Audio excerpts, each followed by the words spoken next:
देखिए, अगर मैं रुद्र इंस्टीट्यूट की बात करती हूँ, कुल 7 स्वर्ण पदक 36वें दीक्षांत समारोह में रुद्र इंस्टीट्यूट के विद्यार्थियों को प्राप्त हुए हैं। इसी के साथ साथ एक स्वर्ण पदक हमारा विनायक विद्यापीठ जो कि मोदीपुरम में है, उसने प्राप्त किया है।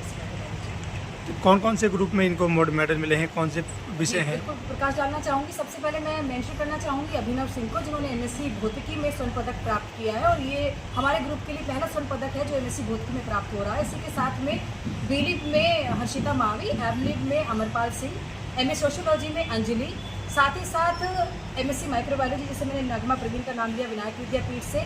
इसी के साथ में जो स्वर्ण पदक प्राप्त करने वाले विद्यार्थी हैं एमएससी होम साइंस से वर्षा, और एमएससी होम साइंस से ही हमारे यहाँ क्लोथिंग एंड टेक्सटाइल के लिए वर्षा रानी।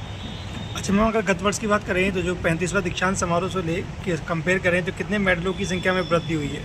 देखिए, मेडल्स लास्ट ईयर हमारे पास में 6 थे, इस बार 2 स्वर्ण पदकों की हमने वृद्धि की है। लेकिन जो महत्वपूर्ण वृद्धि हुई है उनको जरूर मैं बताना चाहूँगी, वो यह है कि पिछले वर्ष हमारे पास में 19 बच्चे इनके अतिरिक्त वो मेरिट में थे जिन्होंने द्वितीय तृतीय स्थान प्राप्त किया। लेकिन इस बार हमारे जो 19 बच्चे थे वो टोटल मिलाकर 28 बच्चे हो गए हैं। तो 11 बच्चों की विश्वविद्यालय स्तर पर बढ़त मुझे ऐसा लगता है कि बहुत ही बड़ी उपलब्धि संस्थान के लिए है।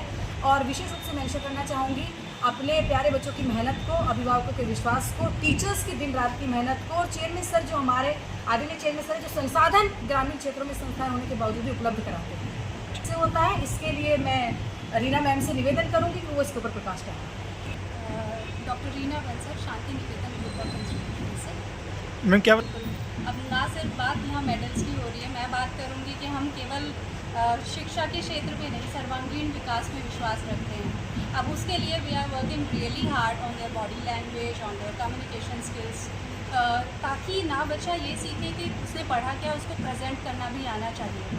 ज़्यादातर अभी हमने मेंशन किया कि हमारे जो भी कॉलेजेस हैं ग्रामीण क्षेत्र में आते हैं, तो वहाँ का बच्चा कहीं दिल्ली एनसीआर में जाकर ये चैलेंज ना फेस करे कि मैं कम्युनिकेट नहीं कर पा रहा हूँ, नॉलेज तो मुझे है लेकिन मुझे प्रेजेंट कैसे करना है। तो उसके लिए हम लोग एक्स्ट्रा क्लासेस भी रन करते हैं, इंग्लिश स्पीकिंग की भी चला रहे हैं, जीएस जीके की भी चला रहे हैं, कंप्यूटर की शिक्षा मुफ्त में दे रहे हैं अपने बेसिक कोर्सेज के साथ साथ।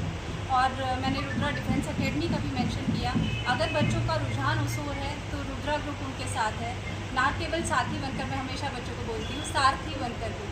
और मुझे लगता है एजुकेशन के मामले में इससे अच्छा एग्जाम्पल और कोई नहीं है। हम कृष्ण बनकर उनके साथ रहना चाहते हैं, बस बच्चों से अनुरोध है कि वो अर्जुन बनने के लिए तैयार हैं। और ना सिर्फ हम लोग उनके कम्युनिकेशन पे काम कर रहे हैं, ह्यूमन वैल्यूज़ पे भी काम कर रहे हैं, जिसके लिए भागवत गीता का पाठ बच्चे पढ़ते हैं। हमारे यहाँ पर फ्राइडे को उसका सेशन रहता है। बच्चों की ह्यूमन वैल्यूज़ जो कि अपने रूट से जुड़े रहें, कम से कम अपने कल्चर से जुड़े रहें, क्योंकि किसी भी देश का विकास तभी है जब वो अपने संस्कारों को ना भूले, उससे जुड़ा रहे। इतिहास को भी याद रखिए लेकिन इतिहास में अपना नाम रचना भी जाने। तो हम उन बच्चों को इस ओर भी रुझान डाल रहे हैं ताकि वो उनका सर्वांगीण विकास हो। फिजिकल फिटनेस पर भी हम लोगों का बेहतर ध्यान है, जिसके लिए बहुत सारी ऐसी योजनाएं हमने चलाई हैं। और अभी ओलंपिक्स का भी रहा था, तो हमारा फोकस इस बार इस पर भी रहेगा कि यूपी से इस बार संख्या में बढ़ोतरी हो और मेडल्स में ओवरऑल इंडिया में बढ़ोतरी हो। तो हमारा फोकस इस बार इसके लिए भी।